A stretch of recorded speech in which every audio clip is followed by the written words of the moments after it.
蓝白色飞机造型外观加上宽敞的空间，这可不是航空博物馆或是免税商店，这里可是由复兴航空开设的烘焙面包店。特殊的造型伫立在朴实的深坑区，马上吸引许多居民的目光。一开幕就制造了不少话题。深坑这边的话，因为我们北市跟新北市的话是没有像这样的一种面包店，那我们是想说把那个让客人不用想说坐飞机，可以把它延伸到地面来，让客人感觉那种比较不一样的氛围这样子。除了提供面包烘焙商店外，业者还提供早午餐的套餐组合，消费者可以选择在户外区用餐，置身在飞机外观的休息区，让客人有身临其境搭飞机的感受。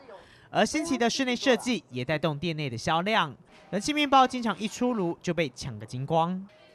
我很喜欢它的欧克面包，它的欧克面包让我感觉非常的清爽，而且那个面包又软又 Q， 再加上它的五谷杂粮，还有配上那个葡萄干，真的吃起来是非常的棒。每次我来一定要买这个欧克面包。为了保持面包的新鲜与口感，店内的面包都是由桃园中央空厨制作，专车配送。虽然成本较高，但店家还是希望以平易近人的价格来吸引消费者。看着络绎不绝的人潮，也证明店家行销策略的成功之处，更在地方上打响了名号。记者张群采访报道。